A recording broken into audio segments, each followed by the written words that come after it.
नमस्कार, सादर जय जिनेंद्र। क्षमा ब्रेकिंग जैन न्यूज प्रतिदिन प्रातः, दोपहर एवं रात्रि में देश भर से संपूर्ण जैन समाज से संबंधित सही और सकारात्मक समाचारों के लिए देखना और सुनना न भूलें। साथ में आपसे विनम्र निवेदन है कि यदि आपने इस चैनल को सब्सक्राइब नहीं किया है तो कृपया अवश्य कीजिए और शेयर और लाइक करके धर्म प्रभावना में सहयोगी एवं सहभागी बनिए। स्क्रीन सरकाते सरकाते जीवन सरक रहा है। हमारे गुरुदेव कहते थे, मोबाइल की स्क्रीन सरकाने के बजाय जिनवानी के पन्ने पलटो, जीवन पलट जाएगा, जीवन का उद्धार हो जाएगा। थोड़ा थोड़ा स्वाध्याय करके अपने अज्ञान रूप अंधकार को मिटाने के लिए इस जिनवानी का रत्नदीप हम सभी लोग प्रज्वलित करें। इन्हीं मंगलमयी भावों के साथ आज शपक राज की सल्लेखना का, यम सल्लेखना का 9वां दिन इस उत्साह के साथ जा रहा है कि मानो नौक्षायिक लब्धियां उनको प्राप्त हुई हो। आज भी इतने उत्साहित हैं। अभी आते आते मैंने प्रवचन को आते आते एक कन्नड़ वाक्य उनको बोला, मुख पूरा प्रसन्न करके हंसने लगे। मैंने कहा, नमोस्तु नमोस्तु नमोस्तु, जरा शाण्यातने हेळ बरत्यान। काय म्हणलो, जरा शाण्यातने हेळ बरत्यानो असं म्हटल्याबरोबर प्रसन्नतेनं हसले। मैंने कहा उनसे, थोड़ा सयानापन बता के आता हूं, जरा शानपणा सांगून येतो म्हणलो। शहानपणा म्हणजे जिनवानीचाच के, थोडं सांगून येतो। तो जिनवानी बता करके आता हूं कहते समय उन्होंने ये नहीं कहा कि धीरे बोलना, कम आवाज में बोलना, मुझे तकलीफ होती है। जिनवानी बता कर आता हूं कहते सुनते ही प्रमोदित होकर के हंसने लगे। यही तो है जिनवानी के प्रति रुचि। अपन ने महाभारत में सुना है, वैदिक महाभारत में, कि पितामह शर पंजर पर लेटे थे, मृत्युशैया पर लेटे थे। वे किस पर लेटे थे हमने देखा नहीं है। ये मृत्युशैया पर लेटे हैं लेकिन अमृतत्व के उपासक बने हुए हैं, इतने प्रमोदित हैं। आज सुबह जब मैं उनके कक्ष में पहुंचा, जैसे मैंने नमोस्तु किया, आवाज सुनकर के आंख खोल करके उन्होंने मंद स्मित किया। मैंने उनका हाथ में लेकर के पूछा कि इस स्थिति में 9वें दिन भी आप हंस रहे हैं। ध्यान से सुनना, अतिशयोक्ति नहीं है। जैन मुनि यदि अतिशयोक्ति करने लगे तो समझना छठा काल निकट आया है। जैन मुनि सत्य बोलेंगे। मैंने उनका हाथ में लेकर के कहा कि आप 9वें दिन भी इतने प्रमुदित रूप से हंस रहे हैं, इतनी शक्ति आप कहां से ला रहे हैं? संभव है क्या 9वें दिन हसना? आम्ही 9व्या दिवसापर्यंत बहुतेक जाणारच नाही, आम्ही लवकरच जाणार। कवा का जाईना त्याचा काही विकल्प नाही है। 9वें दिन आप इतना कैसे प्रसन्नता से हंस रहे हैं? आपकी ताकत, इतनी शक्ति कहां से आ रही है? आप कहां से ला रहे शक्ति? मंद क्षीण ध्वनि में बोले, शांति सागर महाराज और सन्मति सागर महाराज से मैं शक्ति ले रहा हूं। अपने गुरु को और गुरु के भी गुरु जगत गुरु शांति सागर महाराज से मैं शक्ति ले रहा हूं। इस आशय के उद्गार, इस आशय के वचन निकले। यही हमें सीखना है, यही हमें देखना है और वही हमें करना है। मरना तो एक दिन सबको है। मित्र मरणार आहे, तुम्ही खरंच काय? बघा नाहीतर आणि काहीतरी चुकल नक्की।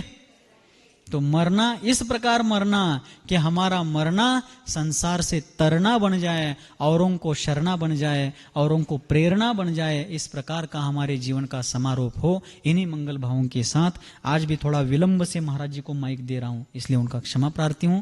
और हम सभी लोग इसी मार्ग पर चलते चलते अपने जीवन पथ को उज्जवल बनाएं। इन्हीं मंगल प्रार्थना के साथ वाणी को विराम देता हूं। बोलिए गुरुवर आचार्य भगवान श्री सन्मति सागर जी मुनि महाराज की। उनका आज 8वां दिन है। आप सब उनके लिए भी माला फेरो, क्योंकि जिन्होंने महान पुरुषार्थ करके इस संलेखना व्रत को, यम संलेखना व्रत को धारण किया। क्योंकि यह सिंह वृत्ति है, यह सिंहचर्या है, जिनको धारण करने वाला यूँ तो बहुत लोग आते हैं चले जाते हैं, लेकिन जिन्होंने अपने इस यम संलेखना के रूप में अपने इस महोत्सव को, मृत्यु महोत्सव को उन्होंने महोत्सव में बदला है। जिन्होंने, क्योंकि वो स्मृति का नहीं है, हम सब के लिए प्रेरणा का विषय बनेंगे। पूज्य ऐसे वर्धमान सागर जी महाराज इस समय 8वें दिन में प्रवेश कर गए हैं। उनके 8 दिन की लगातार उपवास की साधना, वो अब धीरे धीरे कमज़ोर भी दिखाई देने लगे हैं, लेकिन फिर भी उनका आत्मबल किसी सिंह से कम नहीं। उनके आत्मबल को देख के लगता है कि उन्होंने कितनी गहराई से अपने जीवन को जिया होगा, कितनी सहजता सरलता से जिया होगा। आप सब उनके लिए माला फेरो। मैंने पहले भी कहा, उनके लिए खूब शांति विधान, शांति धारा, उनके लिए कुछ न कुछ भावना भाते रहो, क्योंकि उनकी संलेखना हम सब के लिए एक महान व्यक्तित्व को देने वाली होगी। हमारी संलेखना, हम तो नहीं यहाँ से अपन उस संलेखना में शामिल नहीं हो पाए, लेकिन हम भावों से उनकी संलेखना में शामिल हो जाएं। आप जहाँ हो, जिस रूप में भी हो, उनकी संलेखना के लिए बार बार भावना भाओ, क्योंकि मैं जब उनकी प्रतिदिन की एक एक दिन जब देखता हूँ, उनके चेहरे पर जितना तेज है, जितना प्रभाव है और जितनी आत्म शांति झलकती है, उनकी संलेखना निश्चित तौर पे पूज्यवर शांति सागर जी महाराज की तरह ही आनंद से पूर्ण होगी, क्योंकि वो ऐसी जगह निर्वाण भूमि पे, देश भूषण कुल भूषण की वह निर्वाण भूमि है, जिस भूमि से साक्षात वहाँ से मोक्ष गए हैं, जहाँ से पूज्यवर शांति सागर जी महाराज ने इतनी महान संलेखना को पूर्ण किया। तो ऐसे उन वर्धमान आचार्य भगवान वर्धमान सागर जी महाराज के लिए आप पुरुषार्थ करो कि उनके लिए भावना भाव और उनके लिए ये बार बार माला फेरो।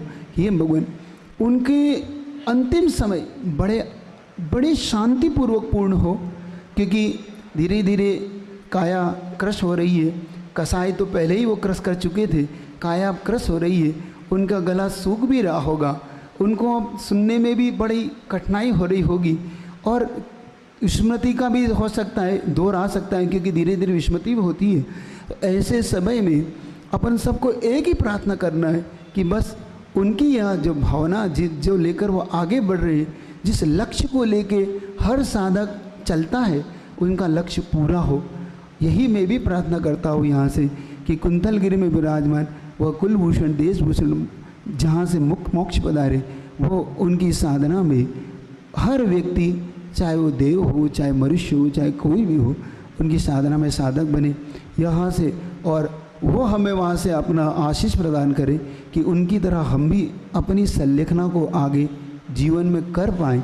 इतना महान पुरुषार्थ करने की हमें हिम्मत आ पाए। कुंतलगिरी सिद्ध क्षेत्र पर जैसे आचार्य शांति सागर जी महाराज ने संलेखना धारण की थी, वैसे ही आज वर्तमान में आचार्य वर्धमान सागर जी दक्षिण वालों ने भी संलेखना धारण की है।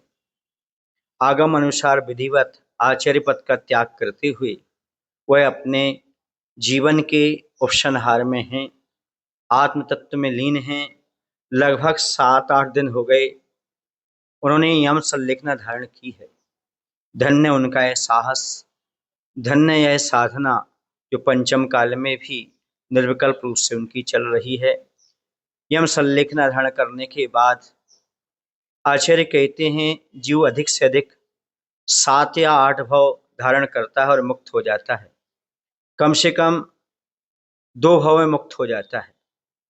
धन्य उनकी यह साधना, उनके लेशा परिणाम, उनकी कषाय की मंदता, शरीर के प्रति निरीह वृत्ति। यदि वह इस प्रकार से अपने आत्म तत्व में लीन रहे थे, निश्चित रूप से वह बहुत जल्दी मोक्ष प्राप्त करेंगे। ऐसे आचार्य वर्धमान सागर जी को हम बार बार नमोस्तु निवेदित करते हैं और यही भावना भाते हैं भगवान उनकी साधना सानंद निर्विघ्न संपन्न हो एवं सभी जो इस प्रकार से अपनी संलेखना धारण करके आत्म कल्याण कर सकें। एक विद्यार्थी पढ़ाई करता है, पढ़ाई का उद्देश्य उसका मात्र परीक्षा देना होता है, उसी प्रकार से साधक जीवन और व्रतों का पालन करता है, अंत में संलेखना लेना उसका उद्देश्य होता है। जिस संलेखना ले लेता है समझो उसका उद्देश्य सार्थक हो जाता है, साधु जीवन सार्थक हो जाता है। ऐसे साधु जीवन को सार्थक करने वाले आचार्य वर्धमान सागर जी महाराज हैं। मैं उनको बार बार इनसे नमोस्तु करता हूँ। बोले आचार्य विद्यासागर जी महाराज की जय, आचार्य वर्धमान सागर जी महाराज की जय।